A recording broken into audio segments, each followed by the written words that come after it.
Pada zaman sekarang orang lebih suka membongkar aib atau kejelekan orang daripada kebaikan orang lain. Untuk menghindari hal tersebut, apakah ada kiat-kiat khusus dari Abah untuk hal ini? Monggo dijawab. Kiat-kiat khusus untuk Orang yang suka untuk menghindari hal apa? Sekarang orang lebih suka membongkar aib atau kejelekan. itu yang nggak boleh lah. Kiat-kiatnya gimana gitu? Mungkin. Kiat-kiatnya kita harus peduli dengan diri sendiri, kelemahan diri. Ya. Jadi jangan mengharap kesempurnaan seseorang kalau kita sendiri merasa diri kita nggak sempurna. Artinya apa? Orang masih bisa melakukan kesalahan, sama seperti diri kita. Kita pun masih memiliki peluang untuk melakukan kesalahan. Iya, apalagi mengorek kesalahan orang. Wah, itu luar biasa dalam Islam itu. Wala tajassasu, janganlah kamu mencari-cari keburukan orang lain. Bahkan ketika kita mengetahui tentang aib seorang muslim, kita tutup. Man fassara musliman fassarahullahu fid dunya wal akhirah. Barang siapa yang menutup aib saudaranya yang muslim, maka Allah akan menutup aibnya di dunia dan juga di akhirat. Masya Allah. Janji Allah Pak Ustadz itu. Jadi aib itu bukan untuk dicerita-ceritakan. Kita ada saudara kita semuslim, dia punya kesalahan segala macam, kita tutup. Jangan kita sebar luas. Sini. Kemarin saya ngeliat itu lagi ada, diceritain semua. Tambah-tambahin lagi. Apalagi ditambah-tambahin. Itu Masya Allah. Nggak boleh. Kalau kita sekarang kayaknya seneng gitu loh. Nyaman. Iya. Gitu. Lepi melakukan kesalahan. Wah, kita ini dia nih baru nih. Wah, kayak seneng. Langsung jumpa pers. Wah. Bla bla bla. Giniin. Walaupun itu kenyataan. Iya, Bukan fitnah, itu kenyataan asli. Saya kemarin ngeliat Levi bla bla bla, dia memang orangnya seperti itu. Diceritain habis. Betul, Pak. Masya Allah. Iya. Itulah yang disebut dengan ghibah. Ghibah itu kita menceritakan sesuatu keburukan yang orang yang kita ceritain itu nggak tahu. Nggak suka kalau keburukannya diceritain sama kita. Gitu. Atadruna mal ghibah. Sahabat pernah bertanya, Nabi pernah bertanya kepada para sahabatnya, atadruna mal ghibah, apakah kalian tahu apa yang disebut dengan ghibah? Sahabat-sahabat Nabi menjawab, Allah wa rasuluhu a'lam, bahwasanya hanya Allah dan Rasulnya saja yang tahu. Masya Allah. Zikruka akhaka bima lam yakrah, engkau menyebut keburukan saudaramu yang dia tidak suka. Jadi nyebut-nyebut keburukan orang lain yang dia nggak suka kalau keburukannya itu disebut. Lantas sahabat-sahabat Nabi bertanya, ya Rasulullah, bagaimana kalau yang aku sebutkan itu memang realitanya seperti itu? Kenyataannya memang seperti itu. Apa kata Nabi? Kalau engkau menceritakan keburukan dan itu realita, itulah ghibah.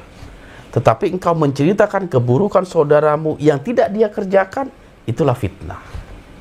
Jadi dua-duanya dapat dosa, fitnah dan juga ghibah. Terkait ghibah Pak Ustadz, yang dimaksud dengan yang ada di Quran surat Al-Hujurat Pak Ustadz, yang makan daging saudaranya itu maksudnya sama seperti itu.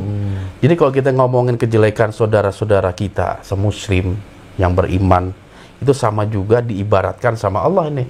Kita memakan bangkai saudara kita sendiri. Apakah kamu suka? Kata Allah kan gitu, memakan bangkai saudaramu sendiri itu. Kalau emang nggak suka, udah jangan diceritain aib gitu. Khusus kita aja yang tahu. Kecuali memang ada hal-hal yang mendesak yang kita harus cerita. Misalnya dalam pengadilan. Atau dalam hal pendidikan. Itu bisa, bolehlah kita bercerita. Tetapi jadi kita sendiri tahu itu. Kalau kita bercerita tentang aib, tentang kesalahan, kejelekan orang, dengan ada rasa ketawa di hati, itu ghibah. Banyak orang seperti itu. Jadi kita ngeceritain kejelekan orang lain, kayak ada bangga gitu loh. Wah, ini keburukannya ketahuan, bohongnya ketahuan nih, diceritain ke yang lain.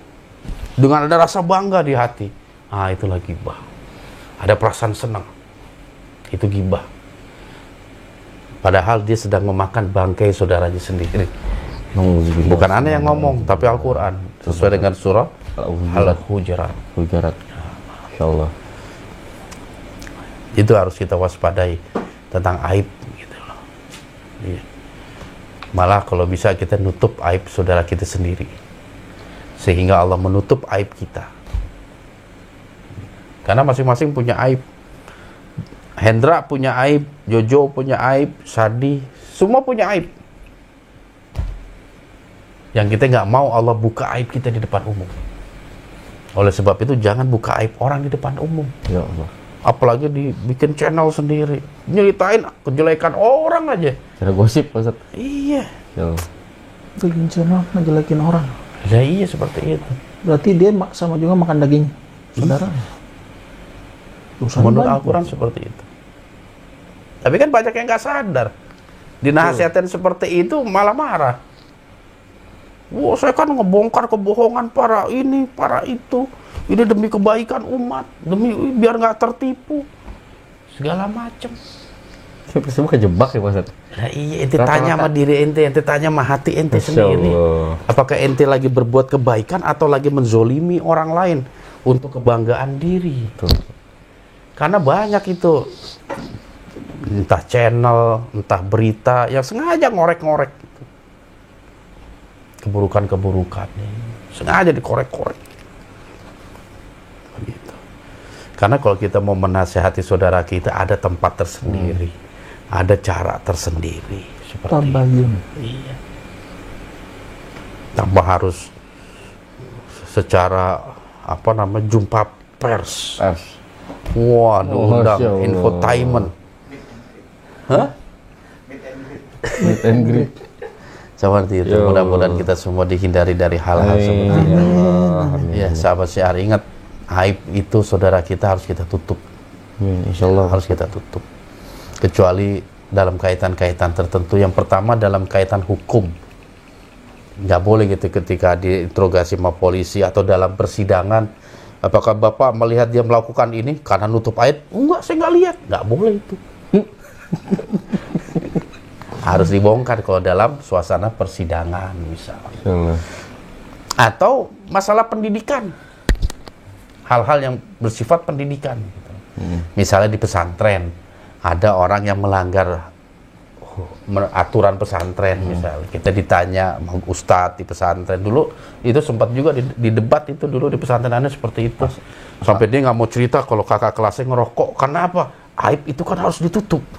Kakak kelas ngerokok biasa hukumannya kan botak. Iya, Pak Ustaz. Itu nggak boleh karena dalam nuansa pendidikan atau menerapkan kedisiplinan. Itu nggak boleh kita buka seperti itu. Nah, itu harus kita buka gitu, kita cerita apa yang terjadi dalam hal pendidikan misalnya. Tetapi kalau kaitannya dengan umum, tiba-tiba cerita ngobrol-ngobrolin kejelekan-kejelekan orang, nah kita nggak boleh, kita harus tutup itu.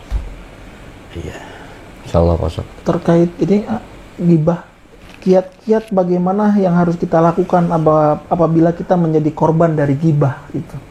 Iya, kita angkat tangan aja minta ampunan sama Allah, minta Allah.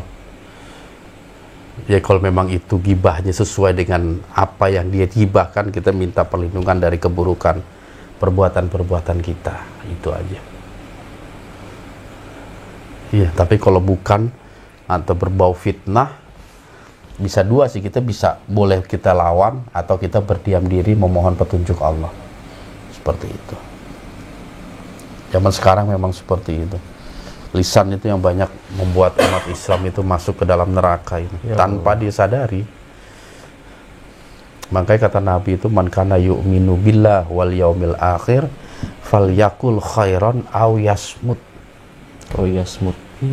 Kata Nabi itu, barang siapa yang beriman kepada Allah dan hari akhir, falyakul khairan, maka katakanlah sesuatu itu baik. Berkatalah dengan perkataan yang baik. Kalau dia tidak bisa berkata baik, diam. Baik dia Lebih baik diam. Lebih bagus diam. Itu tanda orang beriman itu. Masya Allah. Jadi berusaha yang keluar dari lisan itu adalah kebaikan. Kalau malah sesuatu yang bisa bikin orang sakit, bisa mengandung unsur fitnah, unsur gibah, lebih bagus diam. Iya. Ini buat introspeksi buat kita semua ini. Agar kita lebih berkaca ya tentang kesalahan, tentang itu, introspeksi lah. Banyak introspeksi. Iya. Kita mungkin merasa senang gitu ngeceritain aib orang. Dia lupa kalau dirinya juga punya aib.